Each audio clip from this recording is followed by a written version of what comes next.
베트남 하노이는 낮 기온이 40도를 쉽게 넘나들고 있습니다. 이달에는 더 극심한 폭염이 예보돼 있습니다. 그 어느 때보다 수영장이나 물놀이 시설을 찾는 사람들이 많습니다. 정부는 전력을 수입하기로 하면서도 대대적인 전력 아끼기 캠페인에 나섰습니다. 각 기관이나 시설에서는 에어컨 온도를 26도 이상 유지하도록 하고 도로 가로등의 밝기도 낮추고 켜두는 시간도 줄였습니다. 스페인 카탈루냐에 있는 저수지가 바닥을 드러냈습니다. 가뭄이 계속되면서 곳곳에서 식수를 비롯해 물 부족 사태가 빚어지고 있습니다. 이제는 해수욕을 한 뒤 몸을 씻을 수도 없습니다. 이탈리아 등 남부 유럽도 펄펄 끓고 있습니다. 현지 시간 18일 이탈리아 수도 로마의 최고 기온이 41.8도로 그동안 로마에서 관측된 기온 가운데 가장 높았습니다. 스페인과 그리스 등도 폭염이 휩쓸고 있고 이로 인한 산불까지 극성입니다. Heated, high nighttime temperatures are particularly dangerous for human health because the body is unable to recover from sustained heat. This leads to increased cases of heart attacks and death. 알제리 내무부의 발표에 따르면 일부 지역 기온이 섭씨 48도까지 치솟은 가운데 16개 주에서 97건의 산불이 발생해 군인 10명을 포함해 최소 34명이 숨졌습니다. 자, 미국 자치령 푸에르토리코라는 곳이 있는데 이곳이 6월 초에 50도를 웃돌았다고 하더라고요. 지금 올해 폭염이 유독 비정상적이라고 하는데 자세히 설명해 주시죠. 브라이언 맥롤드 미국 마이애미 대학교의 로젠스틸 해양 대기 지구과학대 선임연구원은 최근 트위터에다가 역대 지구 기온 및 해수면 온도 상승 그래프를 그런 추세를 보여주는 그래프를 보면서 이런 자료를 일상적으로 보는 사람들도 믿을 수 없는 매우 이상한 일이 일어나고 있다. 완전히 미쳤다라고 썼는데요. 기후 연구를 하는 사람들조차 이해하기 어려운 이상 폭염이 발생하고 있다는 것이죠. 올해 폭염이 처음으로 시작된 나라가 인도입니다. 겨울철인 2월부터 이상 폭염이 발생을 하면서 인도 기상관측사상 122년 만에 가장 더운 2월이었는데요. 4월에는 프라야그라지 지역이 44.6도를 기록을 했고 마하라슈트라에서는 야외 행사 도중에 13명이 열사병으로 숨지기도 했죠. 이상 폭염은 6월까지 이어졌는데요.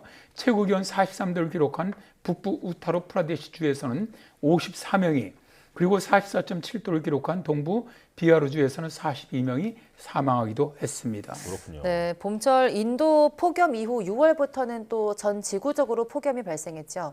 네, 먼저 이제 유럽을 좀 살펴보도록 하겠습니다.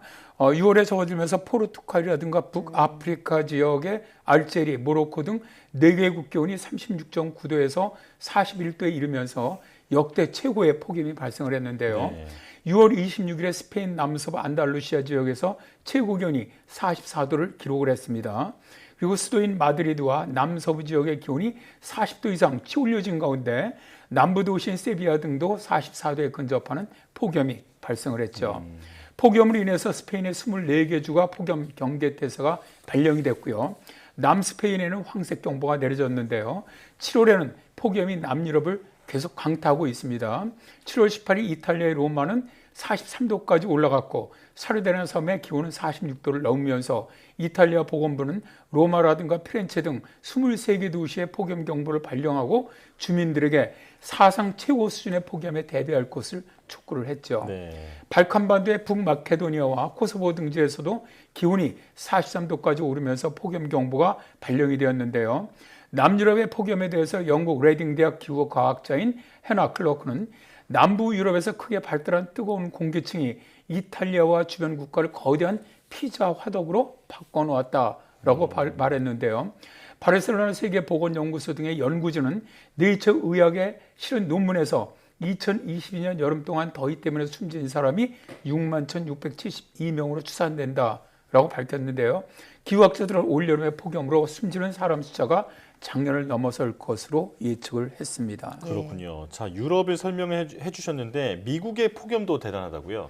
그렇습니다. 6월 15일경부터 시작됐던 폭염으로 텍사스 휴스턴 같은 경우는 46도를 넘었고요. 브라운스빌과 코퍼스 크리스티의 경우 49도를 기록을 하면서 텍사스 전역에 폭염특보가 발령이 되었습니다. 네. 또 텍사스만 아니라 미국 남부 지역이죠. 루이지애나라든가 플로리다 지역도 고온 현상이 발생을 했는데요. 7월 들어서 폭염 지역은 남부뿐만 아니라 서부 지역으로 확대가 됐습니다. 네. 그러면 7월 18일 미국의 온도 지도로 매우 검붉은색 지역은 40도를 넘는 폭염이 발생한 지역이고요. 연한 붉은색 지역도 30도를 넘는 지역들입니다. 미 국립기상청은 7월 14일 남서부 16개 주에 폭염 경보와 주의보를 발령을 했는데요. 미국 인구의 3분의 1이 넘는 약 1억 1,300만 명이 폭염 영향권 아래 속하게 된 것이죠. 데스밸리 국립공원은 110년 만에 기록을 깨고 53.3도를 기록을 했는데요. 애리조나주 피닉스는 역대 최장기간 초열대야를 기록을 했습니다. 최저 기온이 8일째 32도 밑으로 떨어지지 않았고요. 낮 최고 기온도 43도를 넘는 날이 열흘 넘게 지금 이어지고 있지요. 네. 예, 인도 그리고 유럽, 미국 등 지금 굉장히 폭염이 심각한 상황인데요. 동아시아 지역도 마찬가지라고요. 네, 그렇습니다. 중국 같은 경우는 6월 중순서부터 아주 폭염이 심각하게 발생을 했는데요. 수도 베이징에서는 6월 24일까지 최고 기온이 사흘 연속 40도를 넘었고요. 인접한 허베이성이라든가 허난성, 산둥성, 네이멍구 자치구, 텐진에서는 4단계 고온경보 가운데 가장 높은 적색경보가 발령이 됐습니다. 네. 베이징 기온은 22일 41.1도까지 치솟으면서 6월 기온으로는 역대 가장 뜨거운 기온을 기록을 했고요. 텐진도 23일 최고 기온 40도를 넘었고 허베이성의 많은 도시들이 41도에서 42도를 기록을 했습니다. 중국 북부지방에 이상 폭염이 발생한 가장 큰 원인은 그림에서 보시는 것처럼 1.5km 상공기온이 매우 높았기 때문입니다. 1.5km 기온은 지상 기온에 크게 영향을 주는데요. 당시 서울 상공기온이 16도였는데 중국 북부 상공기온은 33도로 무려 17도 이상 높은 상층 고온 현상이 발생한 것이죠. 매우 뜨거운 공기가 남풍을 타고 중국 북부지방까지 치올려지면서 이상 고온이 발생한 겁니다. 폭염은 7월까지 이어지면서 베이징이라든가 텐진, 허베이성, 산둥성 등 북방 지역을 중심으로 35도 이상의 고온일수가 사상 최대를 기록하고 있는데요. 이로 인해서 43개 지역에 고온경보가 발령됐고요.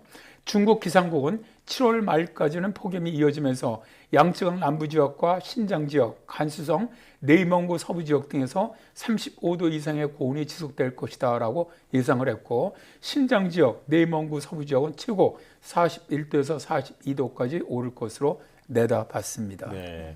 이렇게 북반구 전역이 펄펄 끓고 있는 이유는 뭔가요?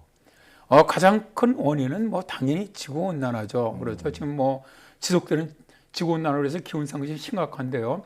IPCC는 올해 4월에 발표한 6차 보고서에서 기온 상승으로 인해서 폭염은 더 자주 더 강하게 발생할 것으로 예측을 했었죠. 네. 그리고 올해 시작된 엘니뇨의 영향도 아주 크다고 봅니다. 미국 해양대기청은 6월 8일에 엘니뇨 주의보를 발령을 하면서 전 세계적으로 이상 폭염이라든가 가뭄이 발생할 가능성이 높다라고 예상을 했죠. 그리고 국제적인 폭염은 대개 열돔 현상에서 나타나는데요. 네. 미국 국립기상청도 미국의 폭염이 열돔 현상의 원인이라고 밝혔습니다. 북극 빙하가 많이 녹으면서 제트기류가 큰 사행을 하게 되는 경우 남쪽으로부터 북쪽으로 제트기류가 올라가는 지역으로는 상층 고기압이 만들어지면서 오랜 기간 정체해요. 그러면서 극단적인 폭염을 만들어내는데요. 상층이 뜨겁고 역전층이 만들어지면서 대기 확산이 원활하지 않아지고 지상은 일사로 공기가 뜨거워지면서 열돔 현상. 이게 뭐냐면 고기압이 정체하면서 뜨거운 공기를 가두어주는 그런 현상이거든요. 이런 것들이 발생하고 있는 것이죠. 네. 6월에 미국 텍사스와 멕시코에 폭염이 발생했을 당시의 일기도로 설명을 해보면 말입니다.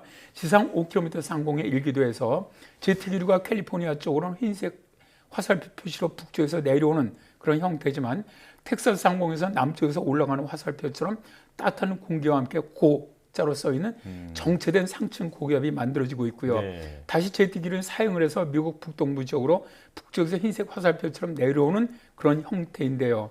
미국 중남부 지역에 만들어진 강한 상층의 뜨거운 기류와 정체된 상층 고기압은 열흘 이상 머물면서 심한 열돔 현상을 가져온 겁니다. 그리고 7월에는 미국 서남부 지역으로 광범위한 상층 고기압이 위치를 하면서 열돔 현상이 지속되고 있습니다. 네. 앞으로는 이런 폭염 현상이 더 자주 발생하고 더 강력한 폭염이 올 것이다 이런 전망도 있는데요. 그럼 그게 또 어느 정도 폭염인지 또 대응은 어떻게 해야 할까요? 올해 5월 30일에 이제 세계기상기구는 새로운 업데이트에서 2027년 이전에 지구 평균 온도가 적어도 1년 동안은 1.5도 이상 상승할 것이라면서 향후 5년이 기록상 가장 더울 수 있다라고 전망을 했습니다. 예. 특히 올해도 엘니뇨로 전환되면서 지구 평균 기온은 아주 큰 폭으로 오를 것이라고도 예측을 했는데요. 보고서의 책임자죠. 레온 헤르만슨 박사는 지구의 평균 기온은 계속해서 상승할 것이며 우리가 익숙한 기후로부터 점점 더 멀어질 것이다 라고 말했고요. 영국 기상청 헤들리 센터는 올여름 유럽을 휩쓴 최악의 폭염이 2035년에 가면 일상이 될 것이고 세기 말까지 유럽의 기온이 4도 이상 상승한다는 암울한 전망을 내놓았습니다. 예. 사람이 살기 어려울 정도의 폭염이 발생하는 것을 막기 위해서는 온실가스를 줄여야만 하죠. 그런데 전 세계 화석연료 사용량은 계속 늘어나고 있거든요. 예. 에너지연구소와 컨설팅 업체 KPMG, 커니가 공동 발간한 세계 에너지 통계 리뷰를 보면은 세계 석탄 생산량은 전년 대비 올해 작년에 7%나 급증을 했고요. 소비량도 0.6% 증가를 했는데요. 획기적으로 온실가스를 줄인다고 해도 기온 상승을 막기가 어려운데 이런 상태라면 절망적이라는 것이죠. 전 세계가 같이 온실가스를 줄이려는 노력만이 이상 폭염이라든가 기후변화를 막는 단 하나의 유일한 방법이라고 생각합니다. 네. 폭염이 일상이 된 세상은 생각만 해도 정말 힘든데요. 그런 날이 오지 않았으면 좋겠습니다. K웨더 반기성 센터장과 함께했습니다. 고맙습니다. 네, 감사합니다.